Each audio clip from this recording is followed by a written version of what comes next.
Welcome to the stunningly beautiful 2024 BMW 840i Coupe xDrive. It is the only 8 Series powered by the B58 inline 6, and though you may yearn for an M8 competition, behind the wheel of this car, you will ask for nothing more. You may be under the impression that this is quite the heavy car, and that would not exactly be correct, because if you compare it to the same model year M4 Competition xDrive, it weighs in at just about 300 pounds more. Though 300 pounds is not exactly negligible, it's very good for the size of this coupe. Now the reason they're able to achieve this is through BMW M's carbon core. Now it's in the name, it incorporates carbon fiber. Now instead of steel, they have aluminum and magnesium. The structure on the passenger side support is made of magnesium. Some drivetrain components are also made of magnesium, and it has carbon fiber beginning at the A-pillar going through the entirety of the roof rails. Now though it doesn't have a full carbon fiber roof, the support structures are made of carbon fiber, and that's how they're able to achieve a reasonable weight of just about 4,300 pounds. And that also increases the rigidity, and the handling is immensely good, and that is an understatement. Now let's get down to brass tacks. The B58 under the hood of the 840i is tuned to a civilized 335 horsepower and 369 pound-feet of torque. Nice. And that passes through an 8-speed automatic transmission and is delivered actually to all 4 wheels. But that all-wheel drive system, xDrive in the BMW, is actually rear biased. And it doesn't achieve this with gear ratios, it actually achieves it with a electronically controlled multi-plate clutch. Now this thing will sense whether you're losing traction on the back or front and then move power to where it's needed. So it's possible that you get 100% of the power sent to the front wheels if that is your traction situation.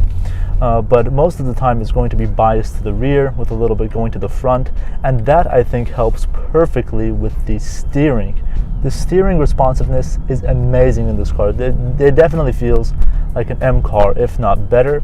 But if you wanted to shift it manually, you can do so with these paddle shifters. They look galvanized on the front, but they're plastic on the back. They still feel pretty good.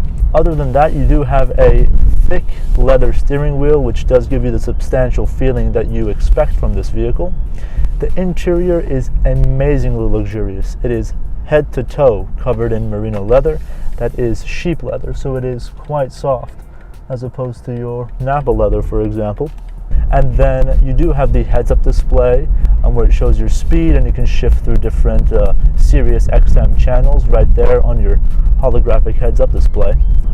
In the roundabout, it is nice and tight, nice and tidy. Perfect. Let's open it up. Now you don't feel any sort of turbo lag, of course. It picks up very well, and then in the corners it is very tight.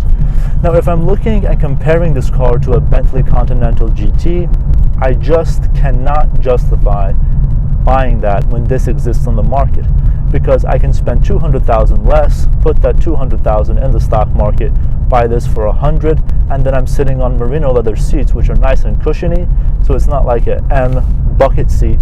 These seats are actually quite soft, like a couch. This is an absolutely perfect touring car. Now when I show you the back seats, you're going to see how difficult it really is to fit there. So they basically sacrifice your legroom for the extra trunk space to fit your maybe golf clubs or suitcases or anything you're using on your European road trip. And let me tell you, it's absolutely diabolical back here, but let's take a look.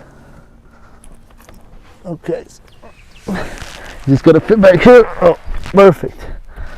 Slide right into the merino leather seats, put this one back. Very nice. We're getting somewhere. Oh, okay. It comes forward. Perfect. All right, so now you're chilling in the back of your 840i. Now, if your passenger does have claustrophobia, you may want to reconsider putting them back here because you want to avoid a panic attack situation.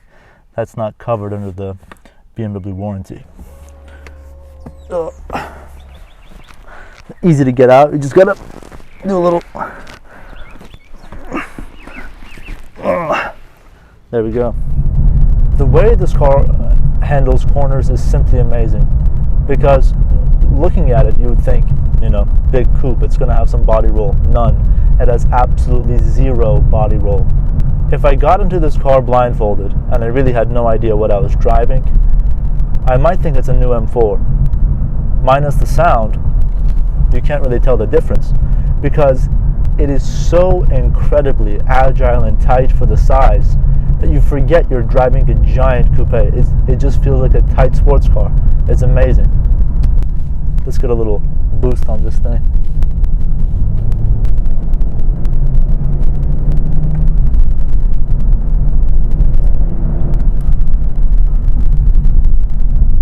The power just comes on heavily. The turbo kicks in and you're off. And when you take the corners, it sticks to the ground like glue. It sounds amazing. Now this is the xDrive model, so it gets you from 0 to 60 in 4.4 seconds. Now that is 0.3 of a second quicker than the rear-wheel drive model. Now just imagine what you can do with all that time saved.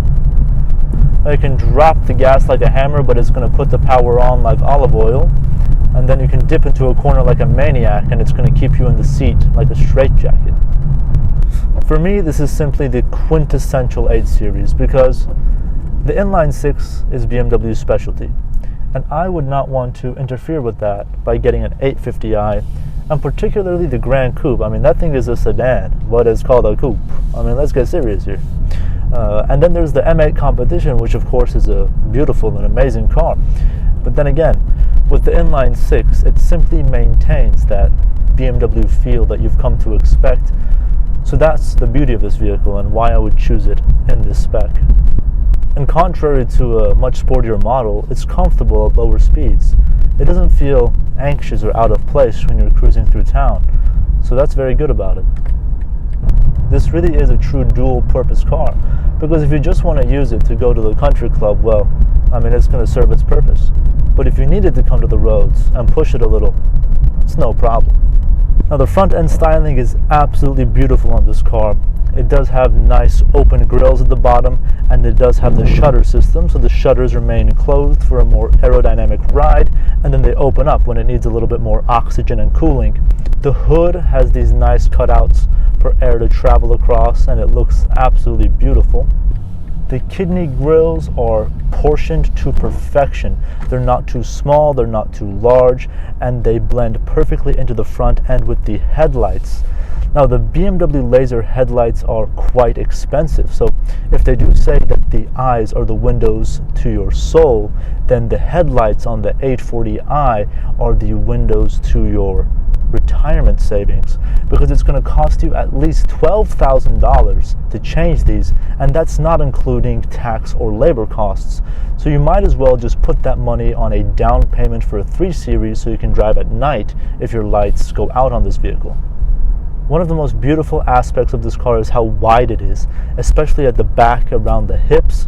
It is absolutely beautiful. The curved shape reminds you of the days where they used to use a hammer against wood to shape a vehicle, and it's absolutely beautiful. It has wide tires, so it keeps you on the road, of course, but that adds to the extra aggression and styling and fills in the substantial body. If you recall, in the Dark Knight movies, Bruce Wayne would drive a Lamborghini. But I feel like if this car existed back then, it would make a perfect daily driver for Bruce Wayne. Because not only does it look like something he would daily drive, but it also is a nice personality match. This vehicle has highly effective brakes. You want to make sure that you're wearing your seatbelt because you may be ejected from the windshield, because they stop fast. And they look very nice because they're not a generic red brake caliper. They have blue brake calipers, which complements the black car and black wheels perfectly.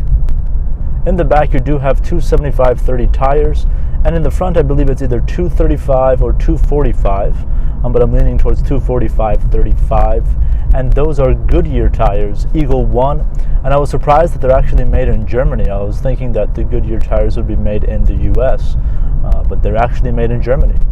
I got my mind on my money, got my money on my mind.